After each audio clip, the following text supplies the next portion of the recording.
Isang maligayang ideya ang ating pinagdiriwang. Many people debate the dates, the authenticity of events, details, but the important thing is we celebrate the fact that God sent His Son para ibaba ang langit sa atin dahil hindi natin kayang abutin. Luke 2:7. She gave birth to her firstborn, a son. She was wrapped in cloths and placed him in a manger because there was no guest room available for them. A very familiar story.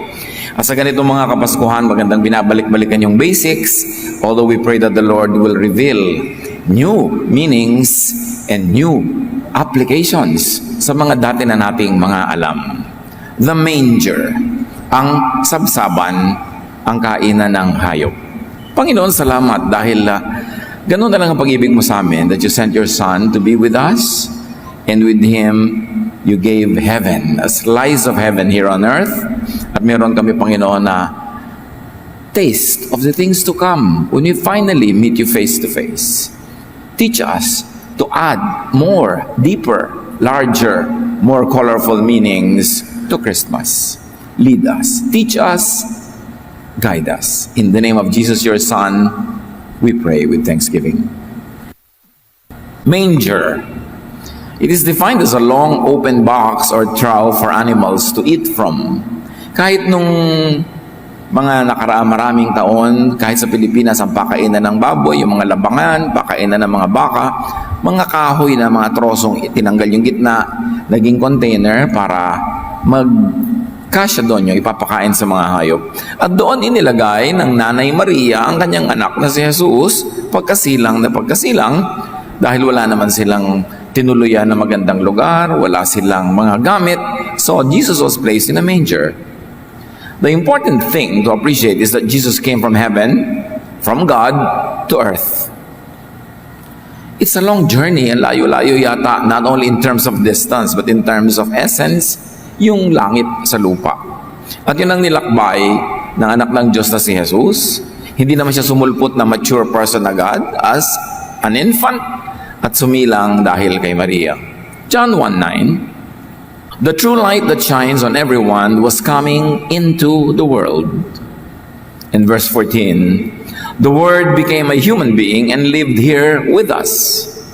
We saw His true glory, the glory of the only Son of the Father. From Him, all the kindness and all the truth of God have come down from us. Yung simpleng-simpleng pagkakapanganak kay Jesus sa isang simpleng lugar, sa isang napakasimpleng oras at panahon, ang laki ng kahulugan. Dahil dinala ni Jesus ang buong kalangitan kasama niya para dalhin sa tao, para makarating sa tao. At dinala ni Jesus sa kanyang pagkakapanganak at pagsasakatawang tao ang lahat-lahat, ang buong katotohanan tungkol sa pag-ibig ng Diyos na hindi naintindihan ng Israel, hindi naintindihan ng mundo, at madalas pa nga misrepresented and twisted.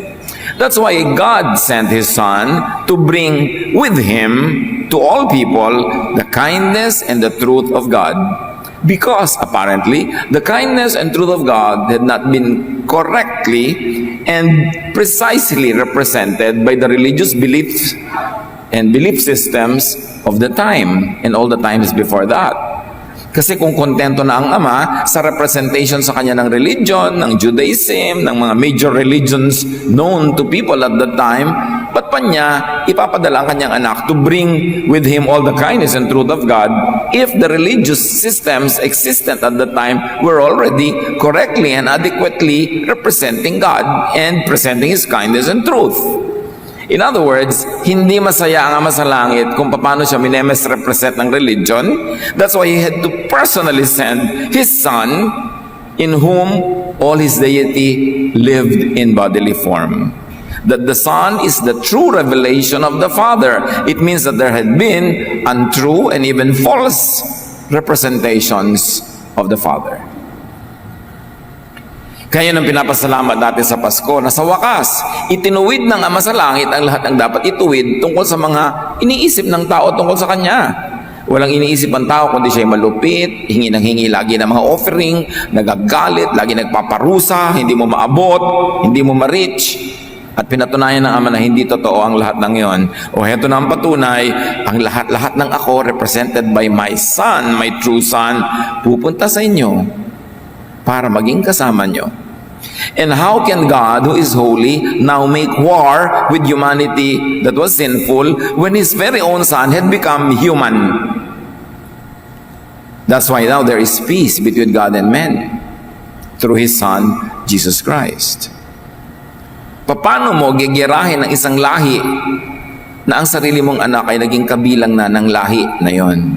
Kaya ang pagkakapanganak ni Jesus sealed forever the peace between God and men or humans. Parang yung mga hari nung araw, para magkaroon ng kapayapaan, para matigil ang mga gera nila, ang anak ng isang hari ipapadala doon sa kabilang kaharian, magiging asawa ng anak ng hari doon, magkakaroon sila ngayon ng apo, yung dalawang magkaaway na kings ng magkaibang kingdom, may common apo. Paano pa ngayon sila magkigera? E di kailangan lipulin nila sarili nilang lahi, sarili nilang mga angkan. At ganun ang kahulugan that God became man, became human in Jesus. That now there was not going to be any more war between God and humanity because God Himself, the Son of God, had become human. And through this human form of God in Jesus did not only bring God to people, but the same Jesus will bring people to God. That's why He is the way to the Father. Yun ang peace. Kaya ang kanta ng mga anghel na naog sila, peace on earth. There was going to be no more war because there was apparently a war between goodness and sin, between light and dark, between God and humanity. But all of that is done with through the birth of Jesus. Because the incarnation of God through Jesus is irreversible. Kaya ang sabi, this man, Jesus, came up to heaven and now sits at the right hand of the Father, continuously making intercessions for humans. Kaya yung intercession, hindi lang minsang ginawa sa cross, patuloy na ginagawa ni Jesus who sits at the right hand of the Father. And that is the meaning of Christmas. Dapat huwag mawala yun. Kahit maraming nadagdag na pampasaya, minsan pampagulo, pampastress, pero huwag mawala yung basic meaning. Now, Jesus was placed by God, by the Spirit, from heaven into Mary's womb. Ang laking journey nun. From spirit to flesh. From divine to human that remained divine. Luke 1:30-32. Then the angel told Mary, don't be afraid. God is pleased with you. And you will have a son. His name will be Jesus. He will be great and will be called the Son of God Most High. So ipinapaalala kay Mary, don't be confused ha, dadaan lang sa'yo, but He will be the Son of God Most High. Ang tunay niyang magulang ay ang Ama sa langit. You will be an instrument, and because of that you will be blessed, and all generations will call you blessed forever and ever. But this child that will be born is Son of God Most High. So Mary gave birth to Jesus into the world. Kasi alam naman biglang na lang, toink, sumulpot si Jesus from heaven, biglang nandyan na lang, malaki na.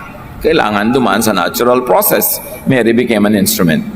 John 1:14, the Word became a human being and lived here with us. First in the womb of Mary, then into the manger. Because Mary placed Jesus in the manger immediately after having been born. Luke 2:7, she wrapped him in cloths and placed him in a manger. Kaugalian nila no, na pag may isinisilang binabalot ng lampin, binabalot ng tela, para yung bata huwag maggagalaw. For whatever it is, for the development of the bones or the muscles, or kung ano man, binabalot nila parang lumpia yung bata. Tapos inilalagay sa safe lugar. And in that case, in this particular case, Mary placed Jesus in a manger. Now let's be poetic. And let's go beyond the cartoon level of the story, but go into its essence. Because that manger is you. That manger is me, is all of us. God brings Jesus into the world and into you. Kaya kung tutuusin, ibilang natin yung sarili na sabsaban. Tayo yung manger na pinaglagyan kay Jesus. John 1:12-14, yet some people accepted him like the manger accepted Jesus and put their faith in him. So he gave them the right to be the children of God. Sino ang mga anak ng Diyos? Sino mang tatanggap kay Jesus.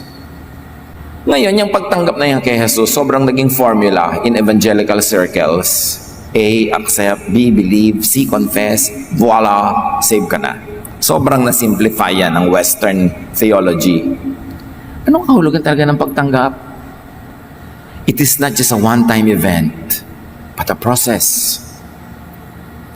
Yes, you come to a point in your life when you realize that Jesus is really the Son of God, that Jesus is heaven on earth, that Jesus is our way to heaven and to the Father, and you believe in that, and because of that, you mentally, you intellectually, intelligently believe, subscribe to it, and you accept Jesus into your mind, into your heart. But that's not all. That's just the beginning. After accepting Jesus into our hearts, into our minds, we go into a lifelong journey of learning from Him, of imitating Him, of being like Him. Kaya dangerous din yung sobrang sinasabi nila na once saved, always saved. Nang ibig sabihin lang nila minsan kong tinanggap, abracadabra, sis, bumba, tok, saved na ako. Tapos wala na akong pakialam sa buhay ko, wala na akong pag-aaralan, wala na akong gagawin, saved na ako. Sobra namang simplification yun. It is the beginning of your journey with Jesus, but it's not the end. And it's not everything. Mahalagang maintindihan natin na para tayong manger pinaglagakan. At yung inilagak, infant. Dapat lumaki yun, mabuo, mag-mature, so that we can come to a point in our spirituality when we say, when I was a child, when I was a spiritual child, I thought like a child, I spoke like a child, I reasoned like a child. But now that I am mature, I speak like a mature person. Like Paul said. Kaya hindi sapat yung tinanggap mo sa Jesus, end na. Kailangan mag-mature ka. You grow from glory to glory. You outgrow a certain childishness to grow into a certain level of maturity, and that process never ends. That's why the Bible says we grow from one degree of glory to another, from one degree of Jesusness to the next level, to the next level. And nobody becomes full in this side of eternity. But the important thing is to keep growing. And when we die, like a colonel who dies, who becomes a general, there is automatic promotion. Pag namatay ka, you attain perfection as a gift from God. But that cannot be attained physically, practically, this side of eternity. Kaya dapat nag-grow. Verse 14, the Word became a human being and lived here with us. We saw His true glory, the glory of the only Son of the Father. From Him, all the kindness and all the truth of God have come down to us. Ganun ang nangyari nung isinilang si Jesus. So let Jesus be in you like you're a manger. Let Jesus live in you.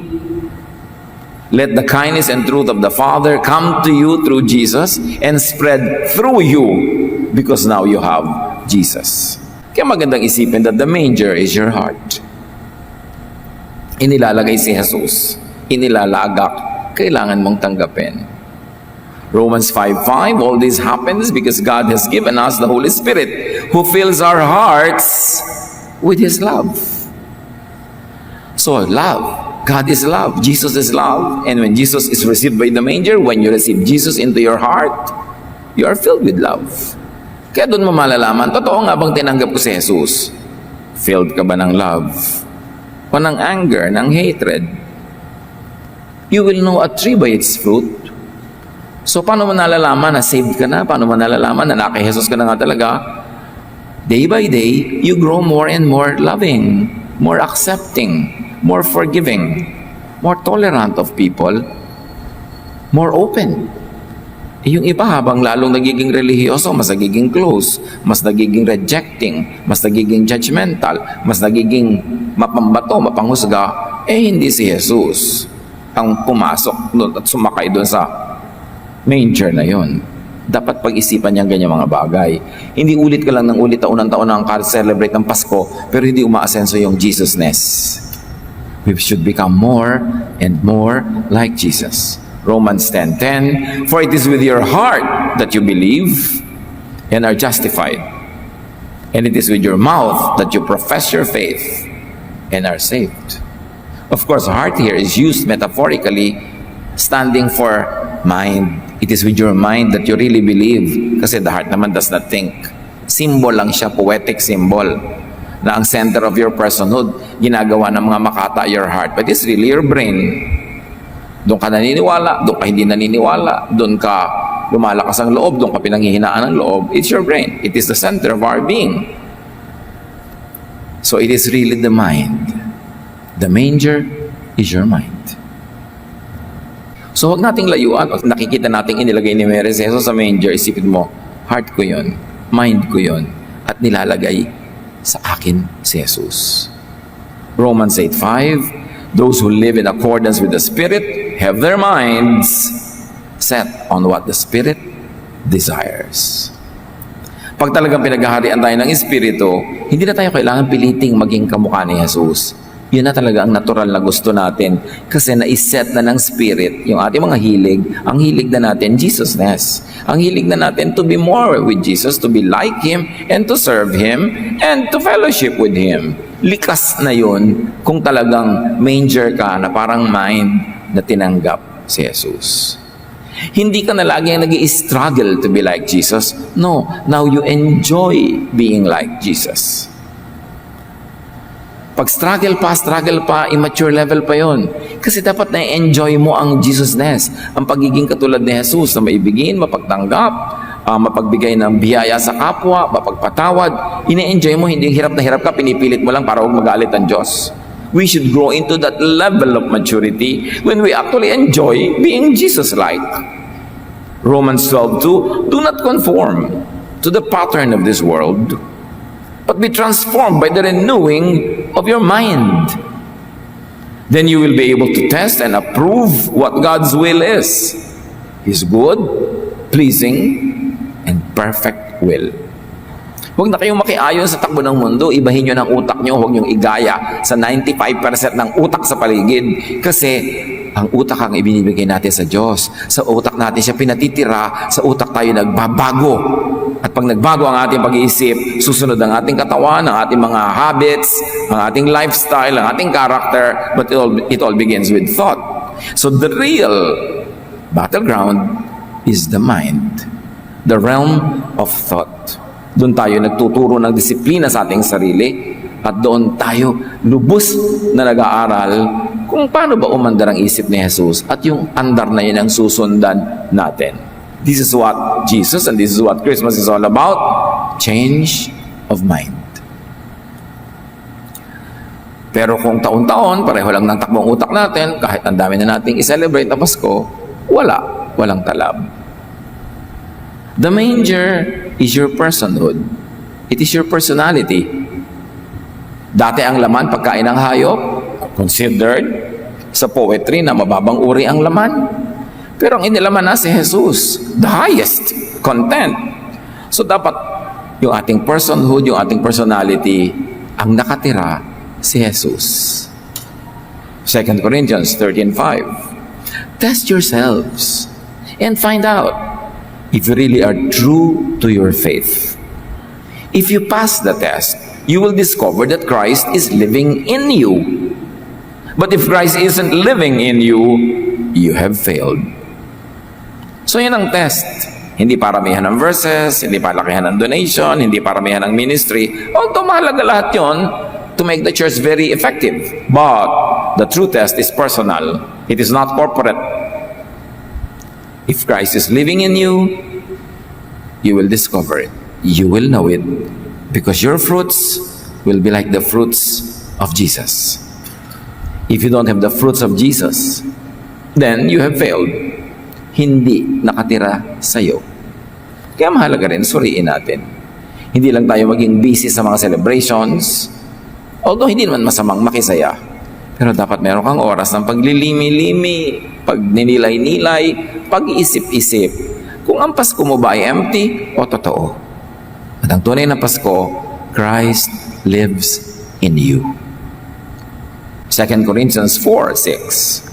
The scriptures say, God commanded light to shine in the dark. Now, God is shining in our hearts to let you know that His glory is seen in Jesus Christ. So that is our goal. Marami tayong Christmas lights, yes. Maraming parol, maraming electronic lights. Pero is the light of God shining in your heart? Not the electronic light on the wall, not the electrical light on the tree, but the light of the Spirit shining in your hearts and shining through you. And you become the light of the world like Jesus is the light of the world. That where you go, it's as good as Jesus is there. Pag may magkaaway na pagbabati dahil ikaw ay namamagitan. Pag may gutom, may nakakain, may nabubusog, kasi nagbibigay ka ng pagkain. Pag kami nahihirapan, nagbibigay ka ng ginhawa. Kaya sabi ni Jesus, blessed kayo kasi nakakakulong ako, dinalaw niyo ako, may sakit ako, inalagaan niyo ako, gutom ako, pinakain niyo ako, hubad ako, dinamitan niyo ako. Malaki ang gantimpala ninyo. Sabi ng mga tao, kailan naman po namin nakita yan na nangyari sa inyo? Hindi naman namin nakita yan. At sabi ni Jesus, aba, pag ginawa niyo yan sa mga dukha, mga kawawa, mga api, mga gutom, mga hubad, ginawa niyo sa akin yun. Yun ang bilang nun, yun ang point nun. You did it to me. So pag ginagawa natin yun, yun ang ibig sabihin na may Pasko ka na nga. Kasi the light of God shines not only inside your heart, but through you, so that it serves as a light for people around. That they get to see God, the invisible God, through you and your visible deeds. That they feel the love of Jesus through you. You become an instrument of God's blessing. Yun ang ibig sabihin that Christ lives in your manger. So invite, welcome, and let Jesus come into you. If you haven't yet. And if you have, continue the relationship. Essentially and progressively.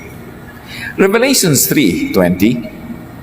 Listen, I am standing and knocking at your door. Sabi ni Jesus, if you hear my voice and open the door, I will come in and we will eat together.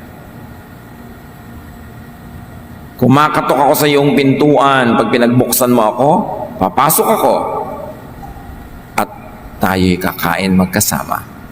Dalawang steps, hindi lang yung pasok, na I accepted Jesus, so saved na ako, pinapasok ko na. Pero may kasunod, I will sit down with you and have a very prolonged, enjoyable meal with you. Sa Middle Eastern culture, the highest form of fellowship is eating together.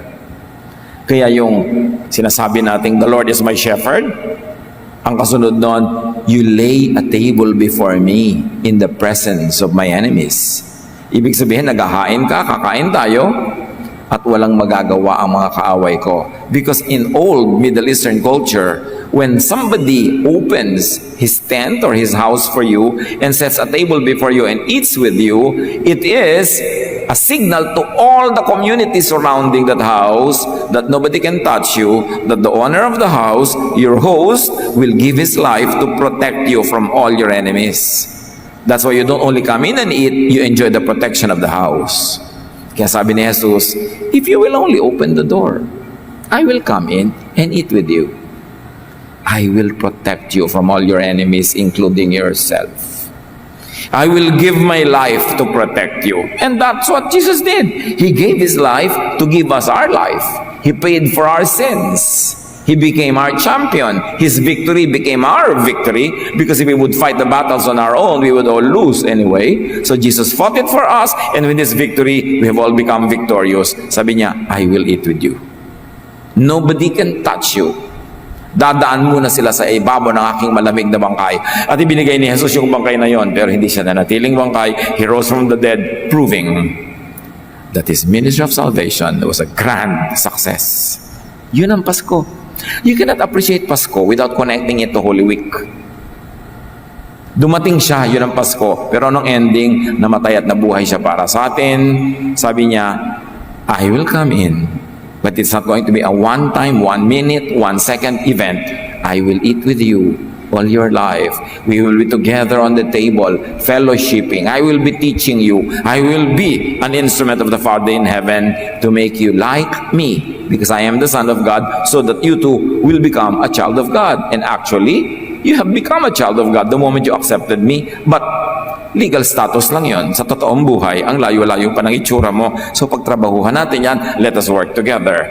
That's why Christmas is not only a certain day of the year. It is every day of the year that you make Jesus come into you and join you and change you from glory to glory. Same with me. All of us. John 1:12. Yet some people accepted him and put their faith in him, so he gave them the right to be the children of God. So to be a child of God, it's not joining a certain religion. It's not wearing a certain costume. When you accept Jesus and you know what you're doing and you're accepting him in spirit, in truth, and in practical deed, you are a child of God. And of course, children have to move to adulthood. That's why it is important to keep dining with Jesus, fellowshipping with Jesus, and be filled with Jesusness. So let Jesus live and grow in you. Yung bang habang dumadaan ang araw, mas Jesus ka na kaysa mas ikaw dati. Yung parang ano nangyayari sa kanya? Nagiging katulad siya ni Jesus. Dapat ganun. Galatians 2:20, it is no longer I who live, but Christ lives in me. And the life I now live in the flesh, I live by faith in the Son of God. I dedicate to the Son of God. I live the style that the Son of God would want me to have. I am a little Christ. That's why I am a Christian. I am a Jesus believer. It is important. So make your heart the kingdom of God. Make your heart an extension of the kingdom of God. Kaya si Jesus, tinatanong siya, nasaan ang kingdom? Nasaan ang kingdom? Kailan darating ang kingdom? Sabi ni Jesus, the kingdom is in you. Nasa inyong puso. Nasa inyong lifestyle. Kaya pagka mga tao nagtanong sa'yo, nasaan ba ang kingdom of God? It's in my heart. Don't you feel? I am the kingdom of God. Now, if you open your heart, Jesus comes in and eats with you. You become another extension of the kingdom of God. Person to person, door to door, house to house, the kingdom of God will spread and increase as one by one hearts open up to Jesus and accept Him as their Savior, as their Lord, and begin a lifestyle of tutelage by Jesus, of being taught, of being trained. Yun ang pagpapalaki ng kingdom of God, hindi pagpapalaki ng relihiyon, hindi pagpapalaki ng attendance ng mga churches, hindi pagpapalaki ng mga building. Ang kingdom of God is not a building. The church is not a building. The church is the fellowship of true believers. So you want the kingdom of God to increase? Talk about Jesus, model Jesus, focus on Jesus, and let people become more and more like Jesus. Then the kingdom comes. Huwag tayong antay ng grand coming of the kingdom na may mga trompeta, mga kidlat, mga puputok na bulkan. With every heart that opens to Jesus, the kingdom of God comes. First to that person, and then the kingdom of God on earth extends for every one of us who are people of the kingdom, who are children of God. Luke 8:15, those seeds that fell on good ground are the people who listen to the message and keep it in good and honest hearts. They last and produce a harvest. What is a successful evangelism? What is a successful soul winning? Not only when the person accepts and prays, but now when the person keeps that good teaching in her heart, in his heart, and continues to grow until spiritual fruits become visible, become tangible. That you know that they are now bearing the fruit of the Spirit, which is really love for others, which is really good deeds, goodness, kindness. Then you know that the evangelistic work had gone full circle. That the seed planted is now has now become a flower, has become a fruit, and now bearing seeds that will be planted again, and the cycle goes on again, and more people accept Jesus as their Savior and Lord. So meron tayong pananagutan. First, to model Jesus-ness, to make it more appealing and less threatening for people to come to Jesus because they're at ease with you, because you are nice, because you are kind, and because you are not judgmental and rejecting and snooty and self-righteous. We must correctly represent Jesus so that the kingdom will increase. Parang nung first century Christianity, the people of God were sharing food, they were sharing resources. So ang sabi sa Bible, and the Lord added to their number daily those who were being saved. Why? Because it was very attractive for people around to join the Jesus people. Because they were nice folks, they were kind, they were loving, hindi sila yung mga judgmental at mga self-righteous. That has become of many people who profess to be Christians. So you accept. You're like a manger accepting Jesus and then share Jesus with others. Ang ganda ng poetry. Kasi yung manger, lalagyan ng pagkain ng hayop. So, nang inilagay si Jesus doon, in a romantic and poetical way, isipin na natin na naging pagkain siya ng mga hayop. Naging pagkain natin, that Jesus became our food. He became the spiritual bread from heaven. At tayo man, kung tayo ay manger na tinitirhan ni Jesus, many people will come to us and be fed. Because we're available and we're open and we're allowing them to feast on the Jesusness that is within us. Nagiging receptacles tayo, nagiging dispensers of blessing to people, that people come to us and feed on Jesus. Sabi ni Jesus, eat my body, drink my blood. That's of course metaphorical. That is poetic language. Ibig sabihin, have my mind, think like me, be Jesus-like, and therefore mapapatunayan mong anak ka nga ng Diyos. Kasi ako anak ng Diyos, kamukha kita, di anak ka rin. Then share Jesus with others. Sa kabisihan natin sa Paskong Pasko, baka naman wala na tayong panahon mag-share tungkol kay Jesus. Kailangan meron. When we go to people and bring them gifts, when we visit people, make sure that you talk about Jesus. Not necessarily give them a sermon, but even a word or two that comes from the mouth of Jesus, applied on the right wound, on the right weakness, will become a blessing to people. And you help open their hearts and minds so that they too will become mangers into which we can put Jesus. Make the Spirit of Jesus inhabit many other hearts and minds. Make Jesusness reside and rule in many other people's lives. That's what Christmas is about. Huwag tayong malito. Acts 4:18-20. So they called the two disciples back in and told them that they must never, for any reason, teach anything about the name of Jesus. Peter and John answered, do you think God wants us to obey you or to obey Him? We cannot keep quiet about what we have seen and heard. So, under threat, Peter and John said, no, we cannot be made to keep quiet about Jesus. Kahit kami parusahan, kahit kami ikulong, hindi kami titigil na ipangaral si Jesus. Sa buhay nga natin ngayon, wala namang ganong threat. Some of our churches in some countries that are close to the gospel, they're under threat when they spread the word of Jesus. But we in this country, we are not. So dapat ang dami-dami natin na si-sharean, wala namang threat. Dapat nating dibdibin ang pananagutan nating nakakakilala kay Jesus para ipakilala pa siya sa iba. Huwag nating solohin kasi manger tayo, kainan ng iba. Dapat marami kumakain pag lumalapit sila sa atin at pinapakain natin sa kanila the words of Jesus. John 4:28-30. The woman left her water jar and ran back into town. She said to the people, come and see a man who told me everything I have ever done. Could he be the Messiah?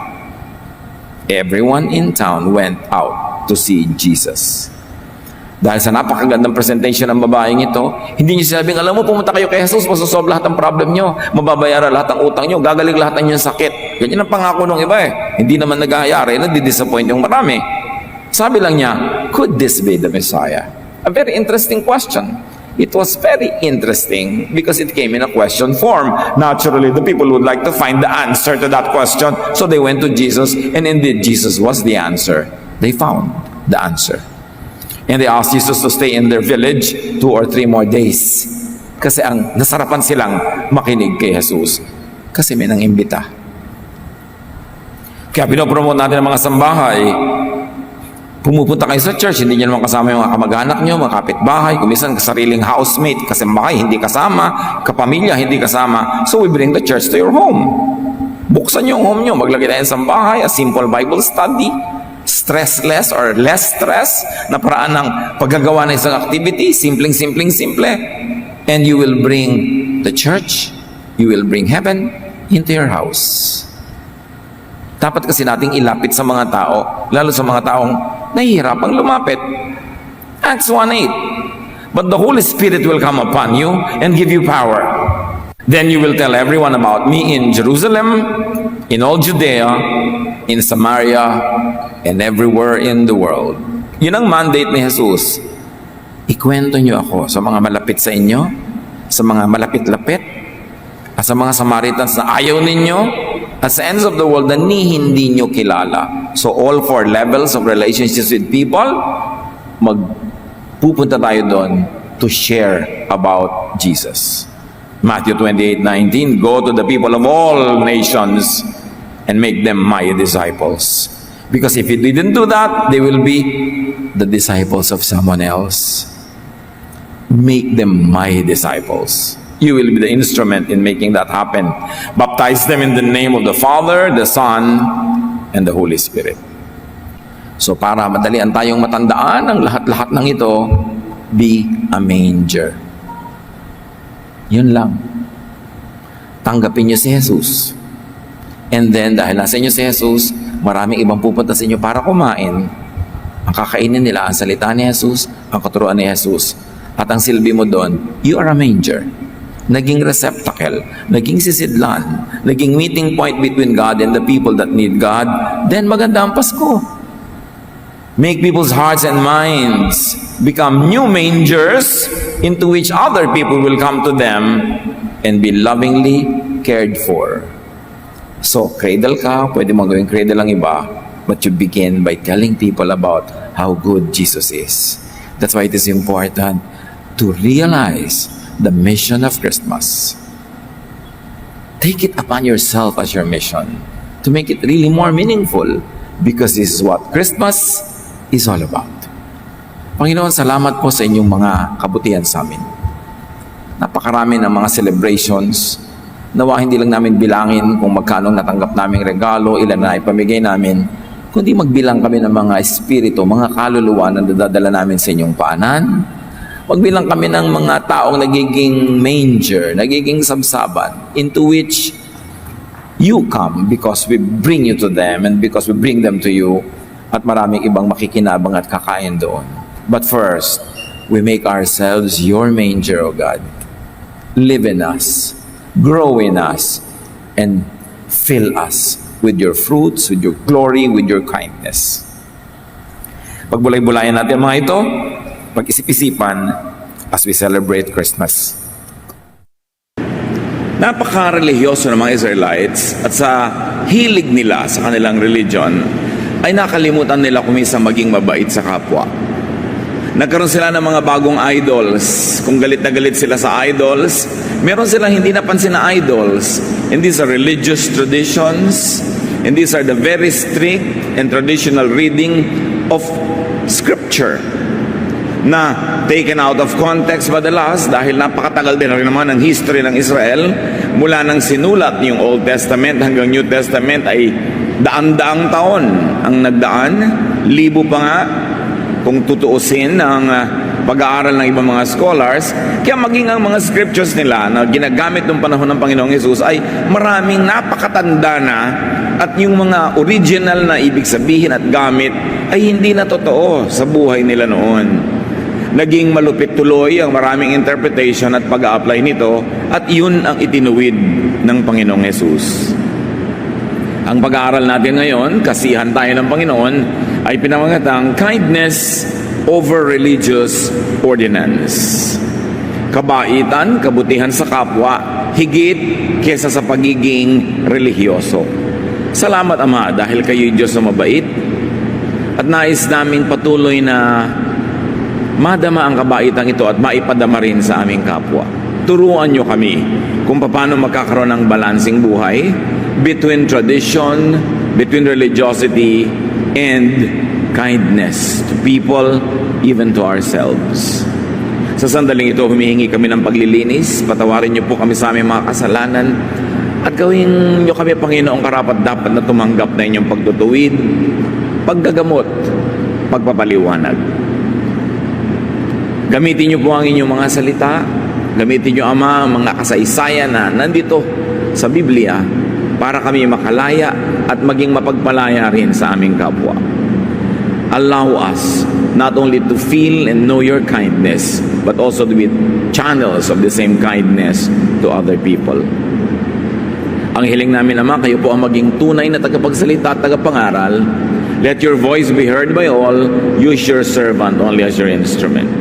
Heal us, empower us, guide us. In the name of Jesus, your Son, our Lord and Savior, we thank you, we praise you, and we ask all this. Amen.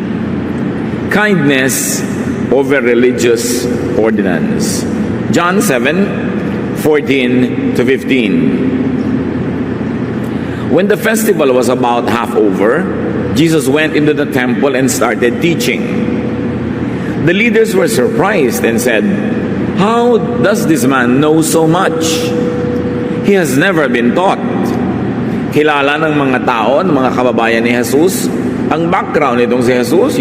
They had a very small country and they lived in very small villages where everybody knew everyone else.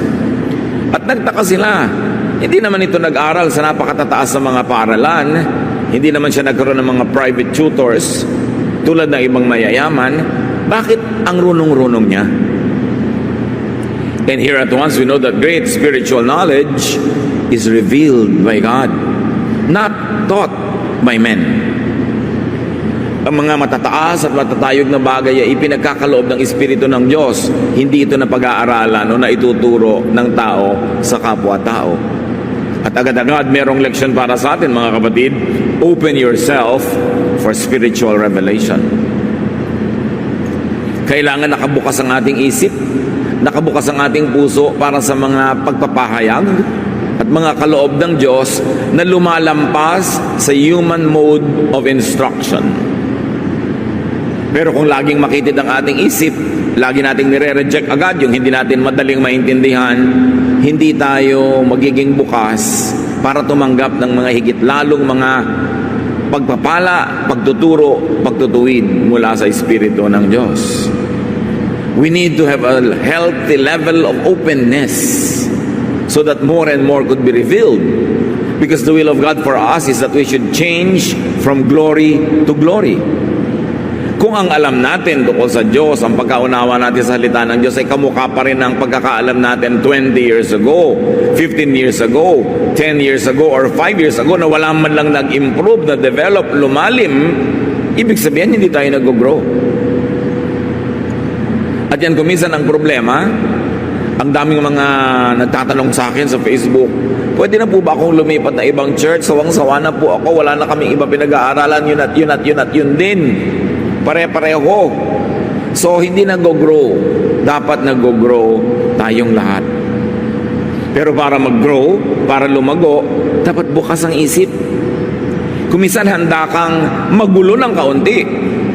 Dahil mula doon sa alam mo na, siguradong sigurado at secure na secure, matcha-challenge ng another reading, another angle, another interpretation. Hindi ka dapat allergic doon at tatawagin mo agad na demonic dahil bago o kakaiba o dahil hindi mo maintindihan. We don't have to overprotect God's truth because God's truth will always prevail. Willing ka na pakinggan ng isang makakaiba o bagong anggulo ng paliwanag at limi-limiin, suri-suriin. Kung hindi maintindihan agad, hindi naman kailangan magpasya ka na tanggapin o i-reject agad yun eh. Pwede mo namang isa-isang tabi At pag nagkaroon ka na ng kakayanan na maunawa yun, ay saka mo na lang uli balikan. Do not reject anything that you don't understand, because you might be denied spiritual and mental growth. Siyempre, hindi rin naman natin basta-basta nilululon, tinatanggap ang anumang bagong dating, dahil baka nga mali. Suriin, pero withhold judgment. Pero ang lahat ng lalago ay yung handa na magbukas ng isip para ito ay lumago. Verse 16, Jesus replied, I am not teaching something that I thought up.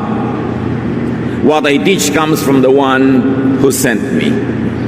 If you really want to obey God, you will know if what I teach comes from God or from me. If I wanted to bring honor to myself, I would speak for myself, but I want to honor the one who sent me. That is why I tell the truth and not a lie. Didn't Moses give you the law? Yet none of you obey it. So why do you want to kill me? Itong John ay napaka-develop ang theology. Hindi laging madaling pag-aralan. Mas maraming mga salita, mga discourses, at hindi lagi yung mga action stories tulad sa ibang gospels na napakadaling maintindihan. Pero napakahalaga na unawain ito. Yung mga ideya, yung mga philosophies involved, yung mga sinasabi ng Panginoon as shaped, interpreted, and developed by the writer of John, dahil by that time, AD 90 to about AD 100, mas luminaw na sa kanila kung ano ang mensahe ni Jesus. But what do we see here? People judge others who do not and cannot obey religious laws that they themselves do not and could not obey. Napakahigpit ng mga Israelites sa mga nakalalabag sa kautusan, hindi nakasusunod sa mga ordinansa. Pero sabi ni Jesus, kayo rin naman hindi nakakasunod. At kung sakali man na nakakasunod kayo sa ordinansa A, ipinagpipilitan nyo at hinuhusgahan nyo, hindi nakakasunod doon. What about yung ordinansa B? Nasusunod nyo ba? Kung minsan nasusunod nyo lang yung ilan, pero yung iba naman di nyo rin nasusunod. Magkakaiba lang ng weaknesses, magkakaiba lang ng pagkukulang ng mga tao, pero sabi niya, lahat kayo hindi naman nakakasunod, kala mo naman kayo mga kung sino. At sabi niya, bakit niyo ako gustong patayin? Hindi rin naman kayo nakakasunod sa law, tapos pinagbibintangan niyo ako na hindi sumusunod, because by that time, it was already becoming more and more clear to people that there were many traditions and enshrined and institutionalized teachings that Jesus was changing in terms of application so that the religious institution would be kinder and nicer to people. Kaya gusto siyang patayin sa pangunguna ng mga religious leaders. Verse 20, the crowd replied, "You're crazy. What makes you think someone wants to kill you?" Ipinagkailapan nila. Verses 21 and so on, Jesus answered, "I worked one miracle, and it amazed you.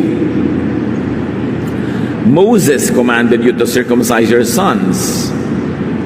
But it wasn't really Moses who gave you this command. It was your ancestors.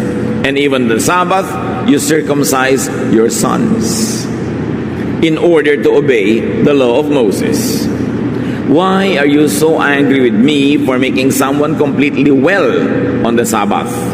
Don't judge by appearances. Judge by what is right." So ang background ng conflict, nagpagaling ang Panginoon ng isang may sakit sa araw ng pangiling sa Sabbath na ipinagbabawal ng kautusan ayon sa kanila kautusan ni Moses na gumawa ng anumang bagay, kahit pa nga mabuting bagay. At meron ditong isang napaka-shocking revelation that came from the mouth of Jesus.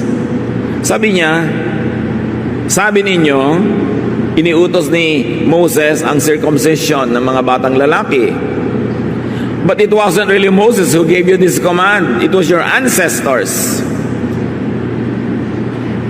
Ang paniwala ng lahat at ang itinuturo ng lahat ng mga verses ng Old Testament was that Moses who commanded circumcision. Now, Jesus brings us to another level of understanding and even tells the Israelites who have forgotten the truth that it wasn't really Moses but their ancestors.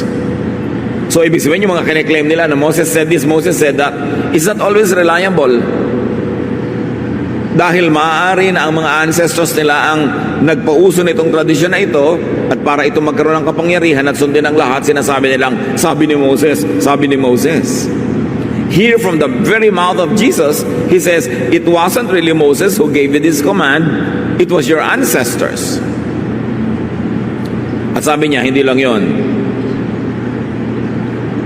Nagsisircumcise kayo ng mga bata kahit Sabbath para masunod nyo yung regulasyon na on the 8th day, technically, dapat masircumcise ang bata. So pagka lumaglag o natapat ang 8th day sa Sabbath, binebreak nyo yung law of Sabbath para sundin nyo naman yung law of circumcision na hindi naman si Moses ang may bigay, kundi ang mga ninuno nyo lamang. So ang sinasabi dito ng Panginoon, pinagsasabong nyo ang mga verses. One verse kontra sa isang verse, pumipili lang kayo kung anong mas gusto nyong sundin. Pagkatapos, ang init-init ng mata nyo doon sa mga ibang may hindi nasusunod na nasusunod nyo. So niya, huwag kayong nanguhusga doon lang sa nakikita ng mata na nagpagaling, hindi dapat magtrabaho ng Sabat. Sabi niya, manghusga kayo ayon sa katuwiran. Don't judge by appearances, but judge by what is right. Huwag niyong sabihin, maling maghimala, maling magpagaling ng Sabat kasi sabi ng law ay mali. Pero ang tingnan ninyo, mali ba na magpagaling ng tao kahit anong araw? Mali ba na magpaginhawa ng may sakit? Ano mang araw mapatapat yon? Sobra kayong technical. Ang inaatupag nyo lang ay yung technical law na do's and don'ts. Nalilimutan nyo na maging mabait. Nalilimutan nyo na kung ano ang tunay na mahalaga sa tao. Hindi lang yung technical law, kundi yung ano ang naidulot nitong ginhawa at kabutihan sa buhay ng tao. So according to Jesus, though it had always been attributed to Moses, circumcision was not really from Moses. Isang napakalaking institusyon niya na nabasag bigla sa isang iglap. At mula mismo sa Panginoong Jesus, nagsabing, hindi naman si Moses yan kahit yan ang pinaniniwalaan nyo. So nagkakandara pa kayo, halos mamatay kayo sa pagsunod niyan dahil akala nyo sabi ni Moses, ako nga nagsasabi sa inyo, hindi nga Kaya makakarating tayo mga kapatid sa isang tanong. Sa panahon natin ngayon, ano-ano pa kayang mga katuroan ang pinagpapakamatayan nating sundin? Yung pala, nilikha lang ng mga ninuno at hindi naman talaga galing sa mga tulad ni Moses.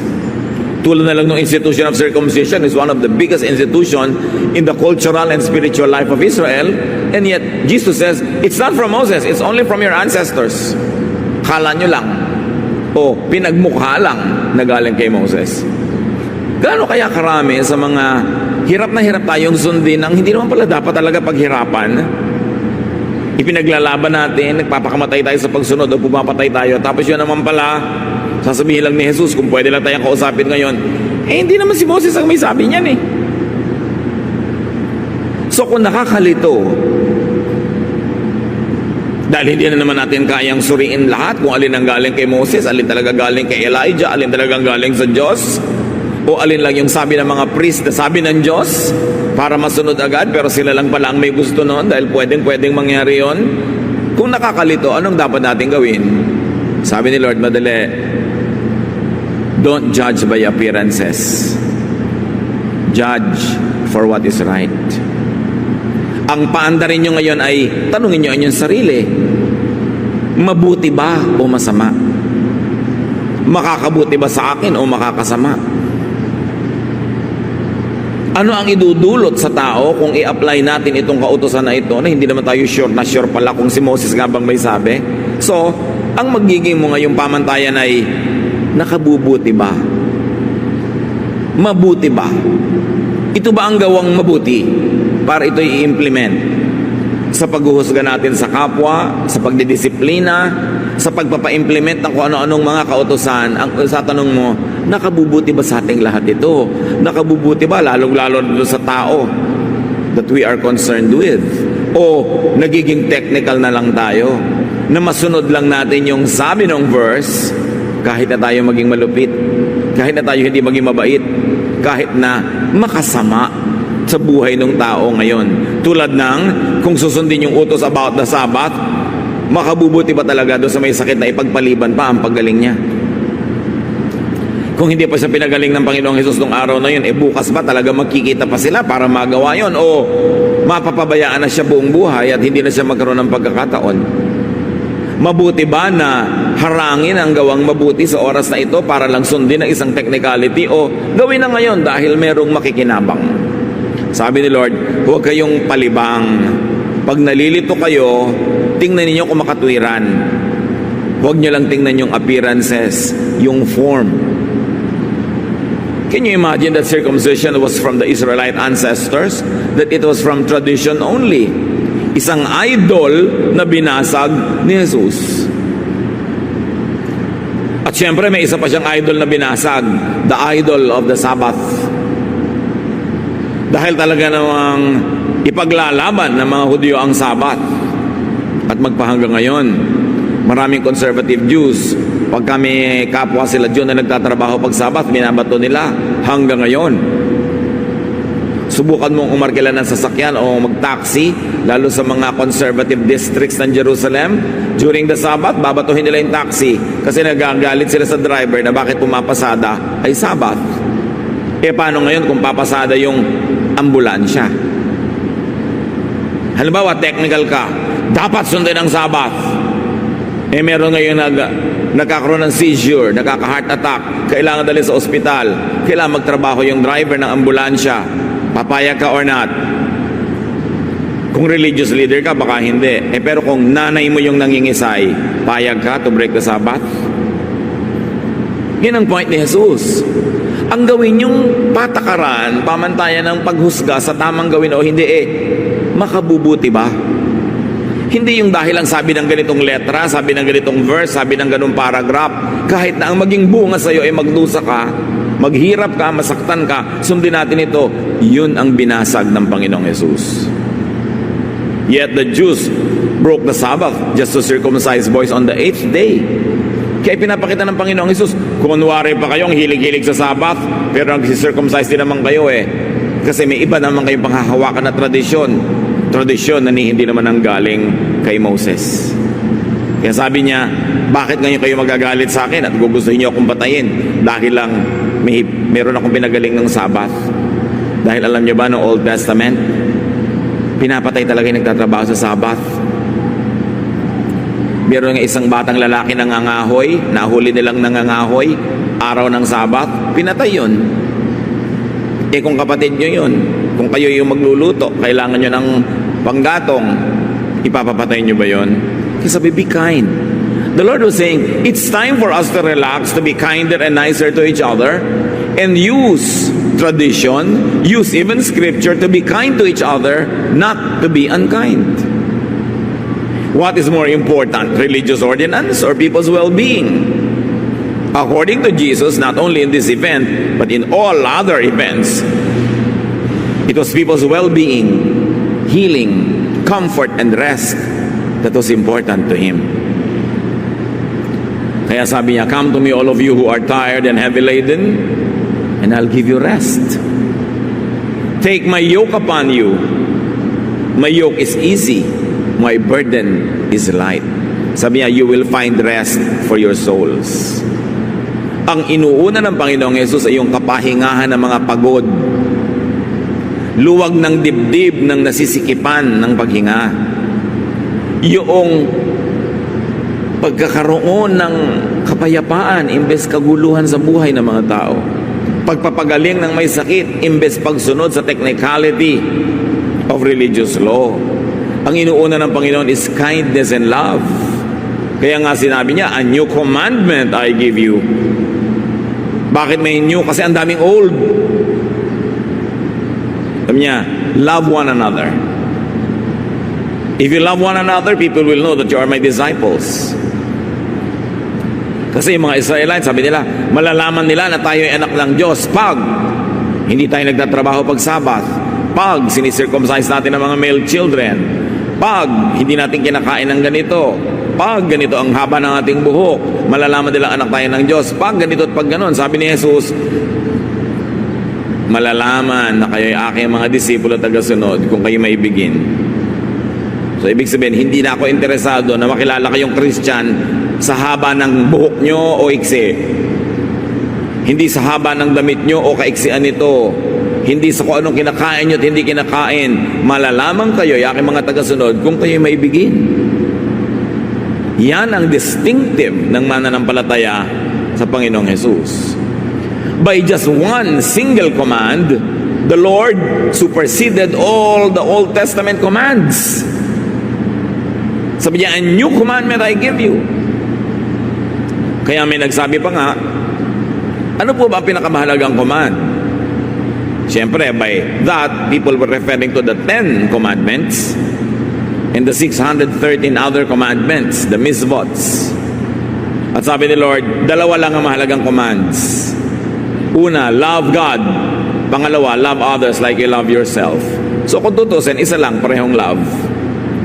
And by that statement, Jesus subsumed all Old Testament commands to His new command, the command to love. So pag meron ngayong verse, halimbawa, lalo galing sa Old Testament, at gusto mong i-apply sa kapwa mo, sa iyo, sa sarili mo, tapos nakita mong hindi naman loving pag in-apply, i-apply mo pa o hindi? Sabi ni Lord, ang iniiwan ko na sa inyo is the command to love.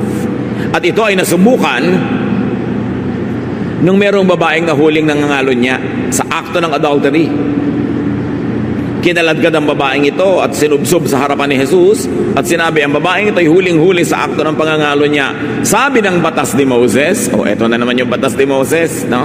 Eto na naman yung Old Testament commands. Ang ganyang uri ng mga babae ay dapat batuhin hanggang mamatay. Ipinabato ba ng Panginoon? Alam nating hindi. So nakita natin doon, ang inuna ng Panginoon ay mahalin ang babaeng ito, lingapin siya, ipagtanggol siya mula sa karahasan ng napakaraming makasalanan din naman, hindi lang nahuhuli. Mahilig tuloy silang i-assign ang kasalanan nila sa iba para hindi sila mapag-initan. Hindi ipinabato. So kitang-kita natin, ang iniangat ng Panginoon ay yung utos niya na maging maibigin, mapagpatawad, mapagkalinga. Kaya lang nga, malinaw na sana na yung mga old commandments ay napangibabawa ng commandment to love, pero hindi lang naman doon natapos. Dahil matapos ang Panginoon ay umakyat sa langit at nagsimula yung church na ma-develop, at ngayon ay 2,000 years na ang development ng church, marami na namang commandments ang naimbento ng mga ancestors natin na tumakip muli sa commandment ni Jesus to love.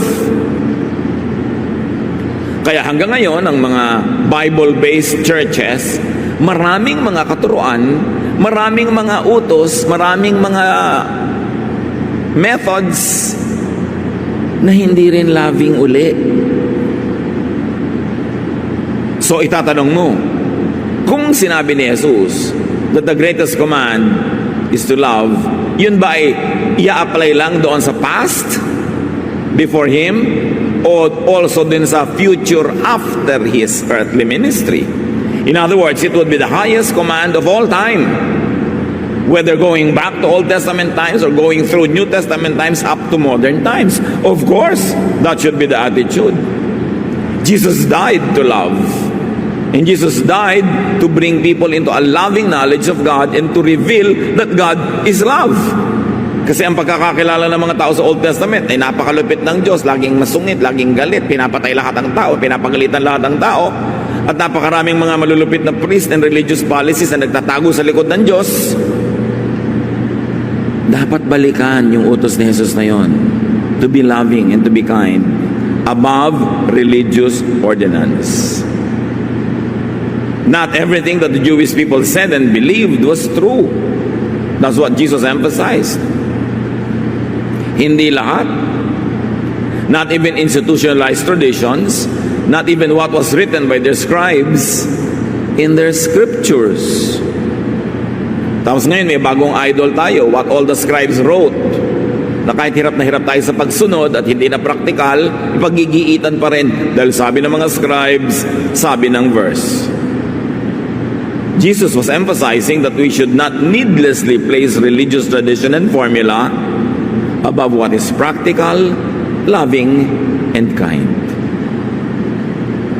Unahin ang pag-ibig, ang ginhawa at ikabubuti ng kapwa-tao.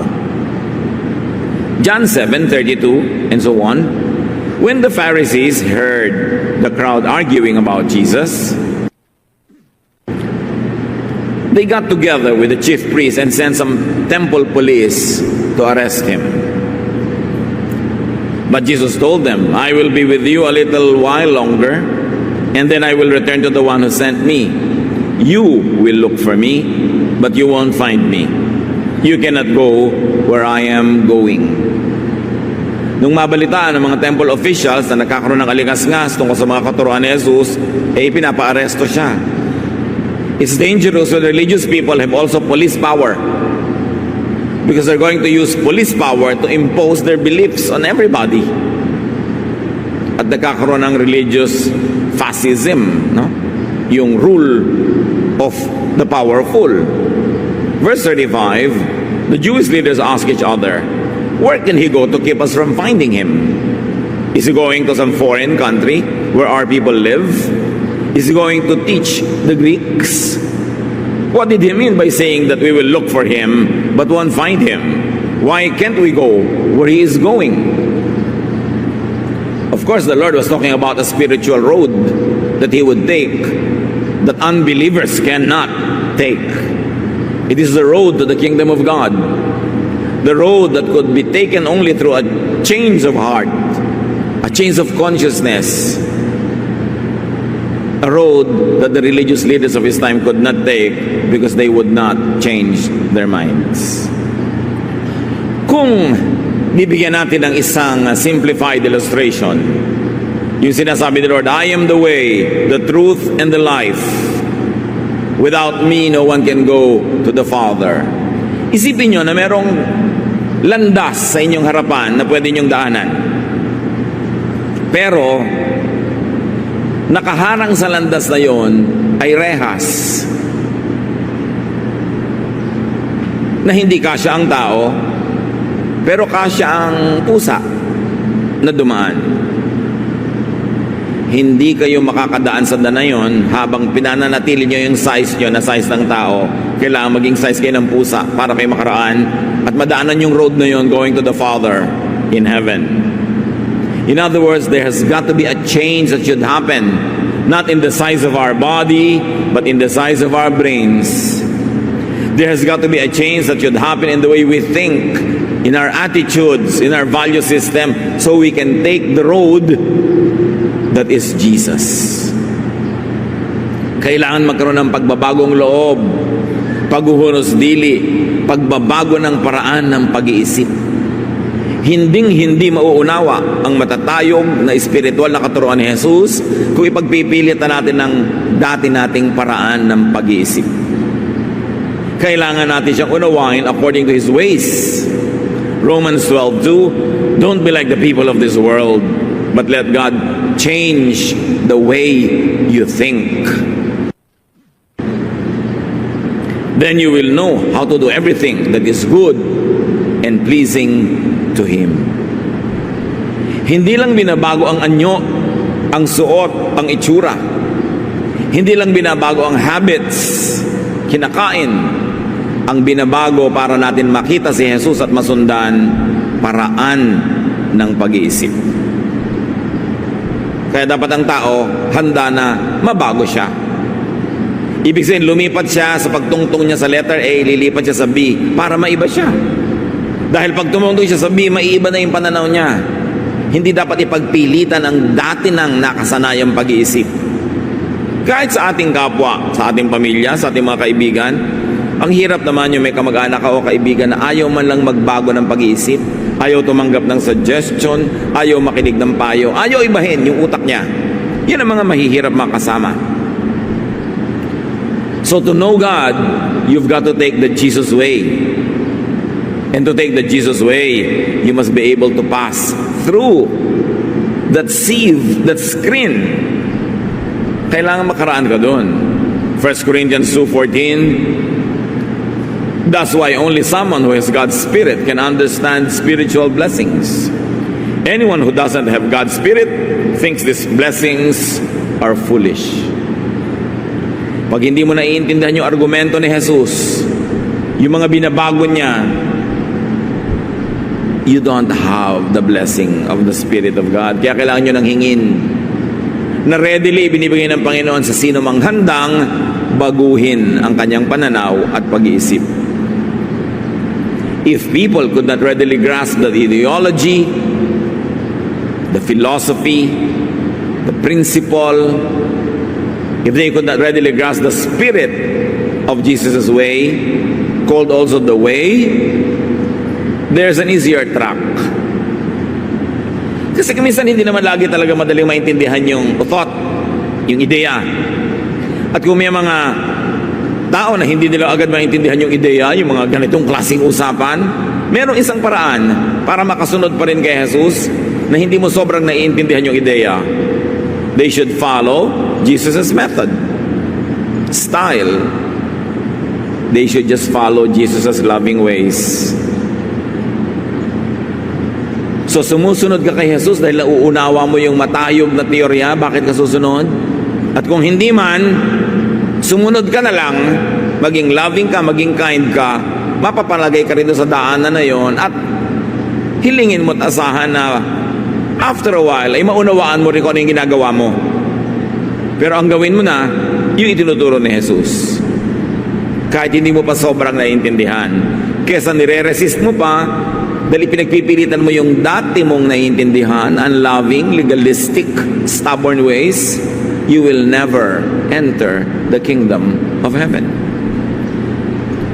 At pag sinabi natin you will never enter the kingdom of heaven, hindi natin laging ibig sabihin na hindi ka maliligtas, kundi hindi ka makararating sa punto ng buhay mo na nagkakaroon ka ng spiritual joy, ng peace. Hindi ka makakarating sa punto ng buhay mo na pinaghaharian kang lubos ng Diyos.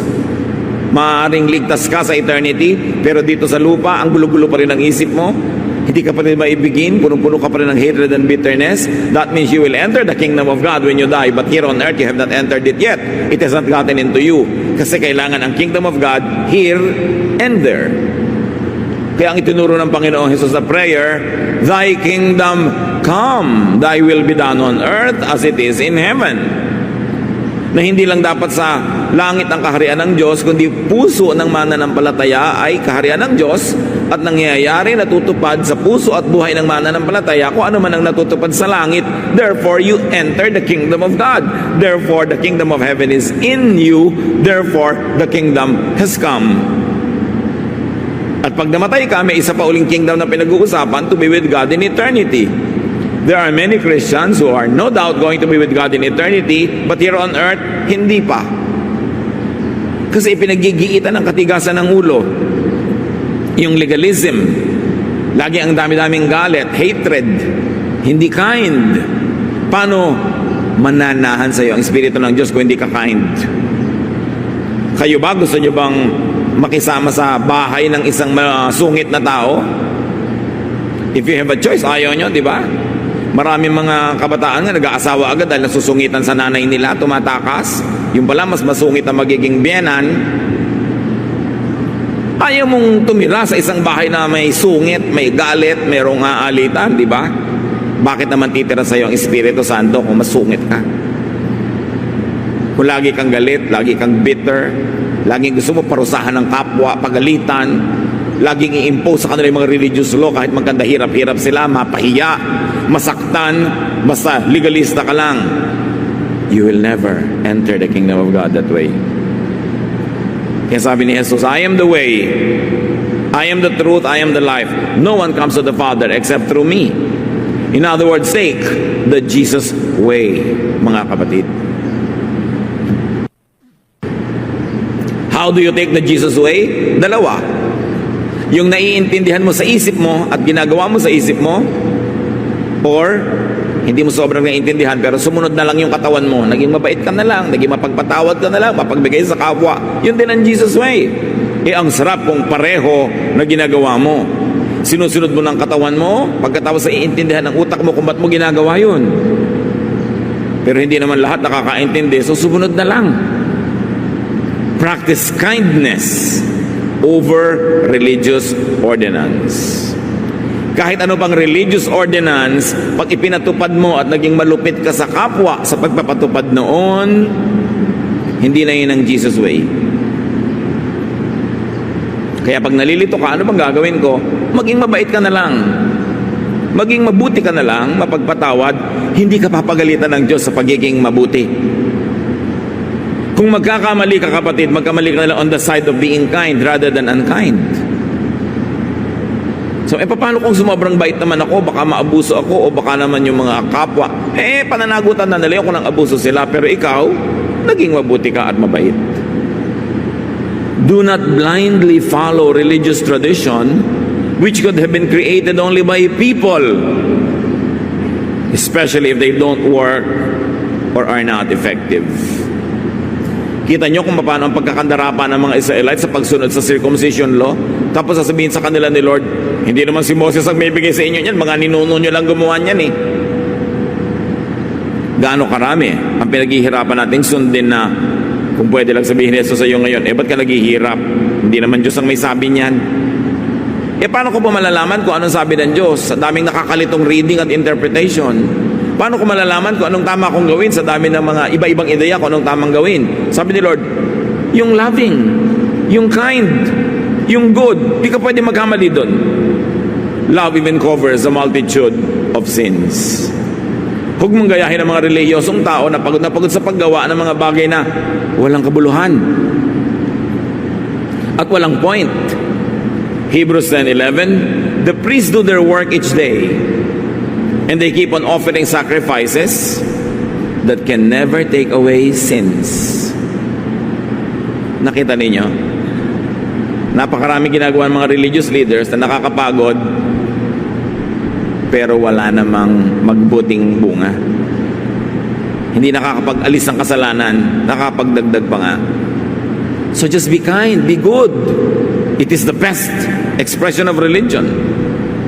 Do not blindly follow religious tradition which could have been created only by people, especially if following them could make you unkind. Maraming ganun eh. Nagiging unkind dahil religious.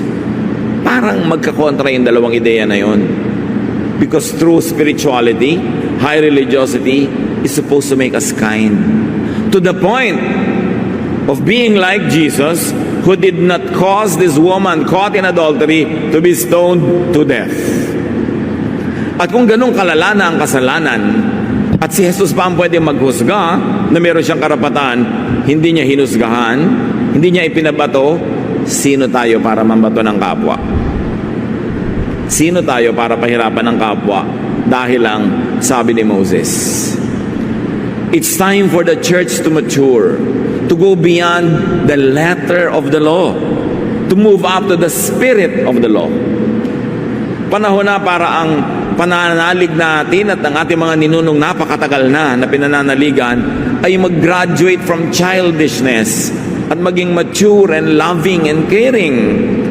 Hindi lang laging abalang-abala sa pagpapa-impress, sa nakikita ng mata, sa panglabas na nakikita, kundi kabutihan sa kaloob-looban ng ating puso. Panahon na para maging kind, gentle, and nice ang mga relihiyoso. And you know that is not the image of religious people. Sa kanila, masaktan ka na, sasaktan kita dahil sabi ng religious ordinance. But Jesus shows us a loving way. And Jesus is the way, the truth, and the life. Unless we do it Jesus' way, we can never enter the presence of the Father. It is important to take the Jesus way. Ama namin, patuloy niyo pong palaguin ang pagkaunawa namin kung ano ang Jesus way. Hindi namin laging alam kung ano yon, pero may alam kami kung ano yon what it is not. That it is not unloving, it is not cruel, it is not unkind. So teach us, Lord, to learn the love of Jesus and to take that road of love that leads to your heart, and to take that road of life and love where your blessings abound. Pagbulay-bulayan natin, mga kapatid, kung anong application nito sa ating buhay. That we should place kindness and goodness above religious ordinance, because it is the highest religion. Dear God, in silence, continue to speak to us and make this message personal so we can make personal applications.